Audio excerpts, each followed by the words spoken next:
Donnie and Dolly. The team is supported by ableauctions.ca. Closing your business? We can help.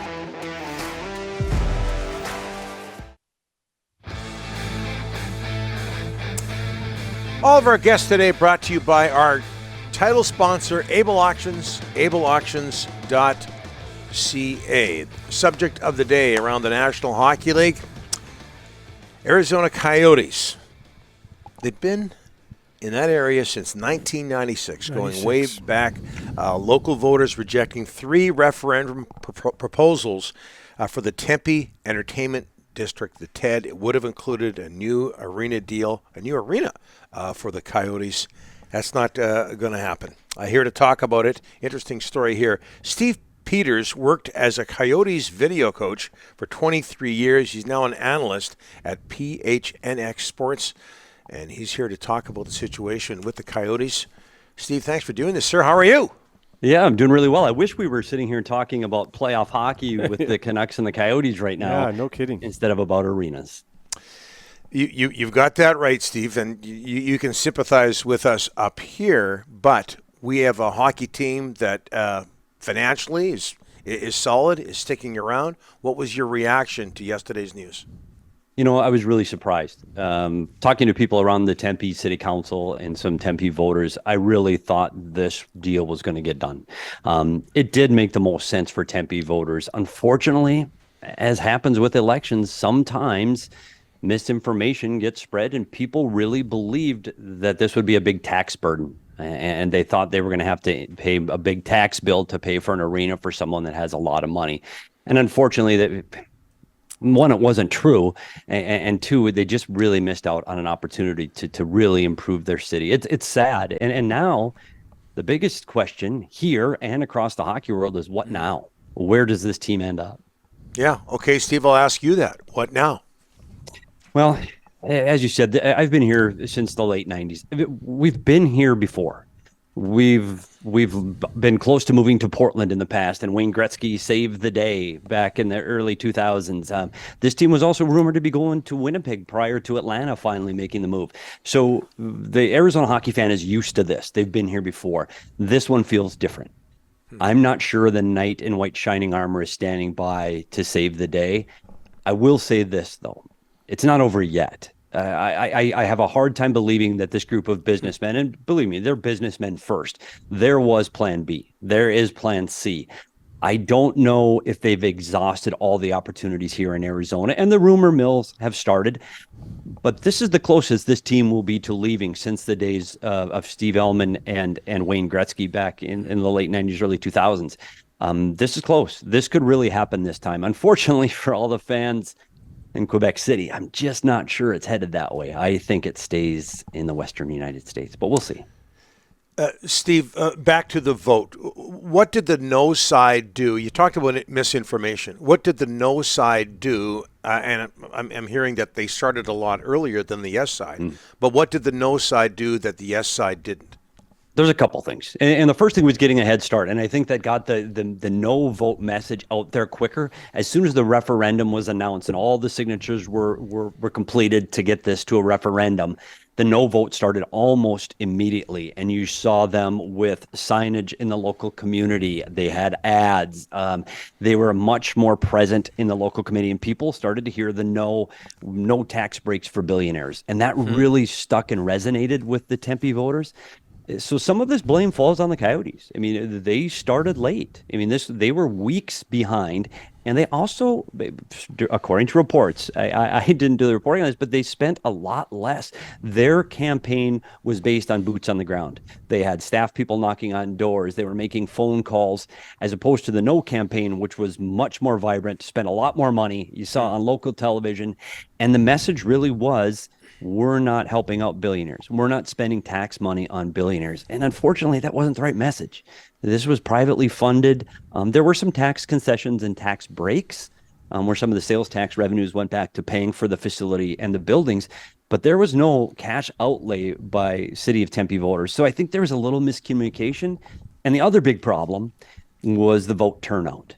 And this turnout of the electorate in Tempe was skewed to the elderly. 65 to 74-year-olds made up nearly a quarter of the vote on this proposition, and that's a problem. And those are people that not in my backyard. They don't want the traffic. They don't want the people. Right. They don't want the noise. And unfortunately, the bigger population in Tempe is 18 to 34, and they didn't vote. And if they would have turned out, especially the ASU campus, which is located in Tempe with 75,000 students, if they would have turned out at all, this is a different conversation today. The vote ended up losing by 3,000 votes, which was significant. But unfortunately, the young people just did not come out to vote. Steve, you've been there many years. You've worked for the Coyotes. Why are we here today? What is missing with the Coyotes, the fans coming out? I know there's been 7 ownership changes, the 3rd rink, no playoffs in a long time. But what is hurting this team in that city, and why are we here today? You know, it's funny, and we get a bad rap internationally about, there's no fans there, and it's a small market, and the bad arena, bad ownership, bad fans. That's not true. And I think one of the things you can point to is when you look at the Toronto Maple Leafs. I mean, Matthew Nyes and Austin Matthews grew up here, played hockey here because of the Arizona Coyotes. So I think that dispel that rumor. The biggest mistake here is when Richard Burke bought the team from Winnipeg and moved them to the Valley. They needed a long-term arena solution then, late 90s. They put shovels in the ground in Scottsdale, Arizona, which is in the East Valley, where there's corporate partnership, where there's corporate dollars, where the season ticket base lives and spends their money. It was right off the freeway. They put shovels in the ground.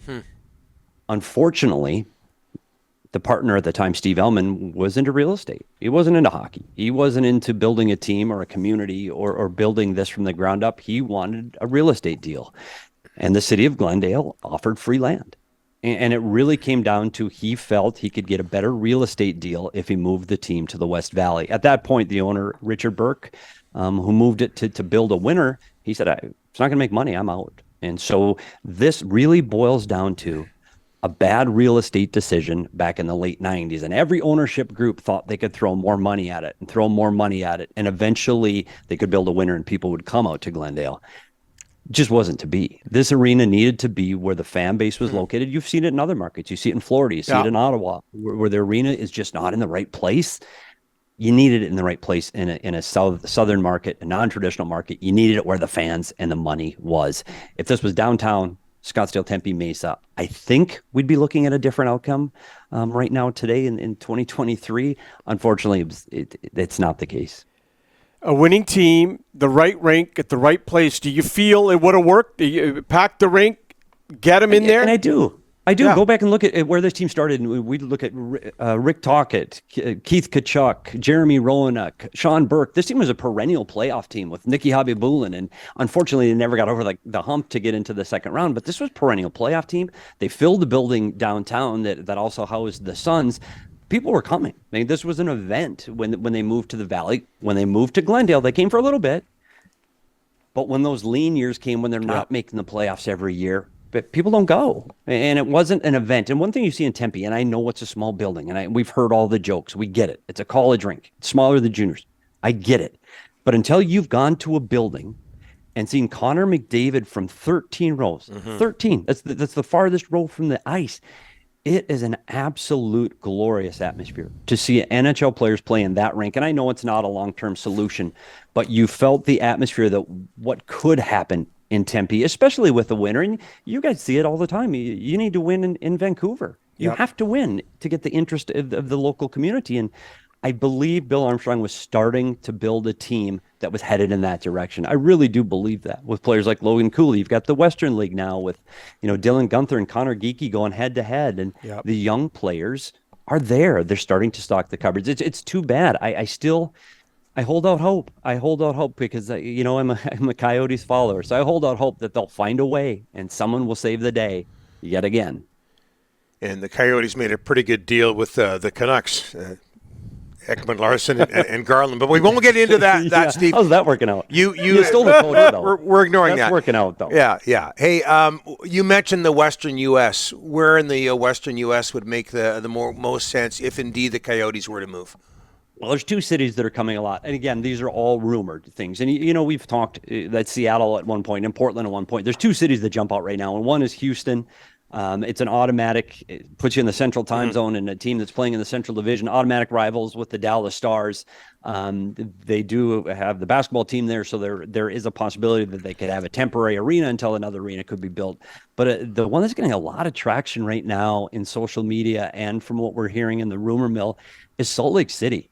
And they've gone through a new ownership group with the Utah Jazz over the last few years, and he wants to bring hockey to Salt Lake City. So it's a team that's had hockey in the past at the American League level. They feel they have facilities, again, that could get this to a new facility that they would have a better chance of getting if they package the Utah Jazz and the Salt Lake City Coyotes and built a new building. So that one's getting a lot of traction. I have a hard time believing that this ownership group doesn't have another plan somewhere. And you look at places like Salt River Fields, where the Diamondbacks have their spring training facility on the Indian Reservation, where they have land available and they want to be involved in hockey.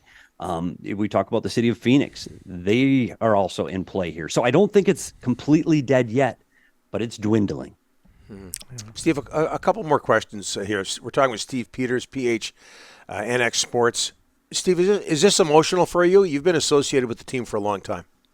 Yeah, you know what's funny? I have a son now, he's 24 years old, and I took him for coffee this morning, and I just thought of myself working for this organization, and what if my son was 10? What if now we wake up and go, uh-oh, I understand the players. The players can move. They get traded. It's part of their business. But there are so many more people involved with a sports organization that don't have the ability to pick up and move their entire family, or their kids are in high school, or their kids are in school. And that's where I guess where my thoughts turn to today. You know, I cover this team, and if this team goes away, I don't have a team to cover. So I'm trying to learn baseball. But this it's hard on the families. It's hard on the kids. And my son said, he was sad, and he's not a part of it anymore. I think that this is a sense of loss to this hockey community here that has really grown. We've talked about the youth hockey. They have a very large girls and women's program that is now being recognized on a national level. They've got ASU hockey that is now in Division I and in the NCAA. They've really done a lot of things to build hockey here in Arizona. And without an NHL team, all of those things start to fade. Not tomorrow, not next week, but those things will start to fade. Numbers will start to dwindle. And the interest in hockey will start to fade. And that saddened me because I love this sport and I love this community. Hockey belongs here, and I think it can make it here. We've got so many transplanted people from north of the border in the Midwest and hockey markets out east that I think hockey can still work here. It just has to be in the right place where owners can make money.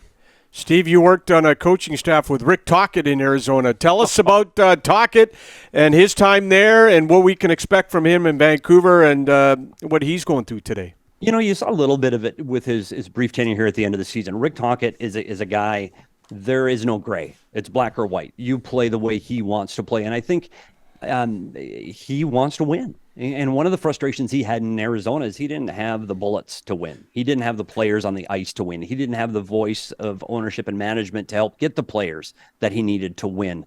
I think he's got that in Vancouver. I think he's got the support of ownership and management that is going to truly listen and help him achieve what he wants to achieve.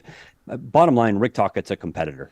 He wants to win. That's it. That's what he wants to do. And one thing about Rick, too, you'll learn from the media, he's not shy. He's going to tell you what's on his mind. He's a great quote, and he wants to have people involved in this. But most importantly, he wants to communicate with the players. He's going to be the last guy on a morning skate when you want to get your quote and get your story written for the game. He's on the ice working one-on-one with the fourth line guy, not in the lineup.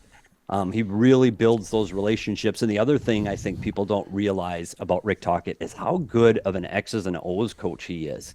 He studies the game. He talks about the game. He calls people constantly about ideas about the game. He's not just a guy that looks tough and yells and screams.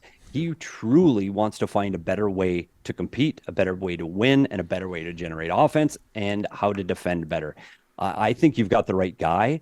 I think it's going to take time to warm up to a guy like Rick because he does look a little rough. But bottom line for Vancouver fans is Rick Tocchet wants to win. And I think that's the first step in building a winning franchise. Steve, everybody I've heard talk today about this subject has been emotional. People who are close to the scene, that includes yourself. We kept you a little longer than we thought, but this was really insightful. We thank you so much. We really appreciate it. All the best. Thank you so much for having me. And I just want to put that message out there too. I know fans around Canada are thinking, yeah, a team's coming my way. But just remember, you can say that, but just don't bash on the fans here in Arizona. It's not their fault. Okay. Yep. And thanks for having me and let me help share my story. All right, Steve, maybe we'll get you back on. Appreciate it. I'd love to. Thanks, guys. Yeah. Steve Peters, PHNX Sports.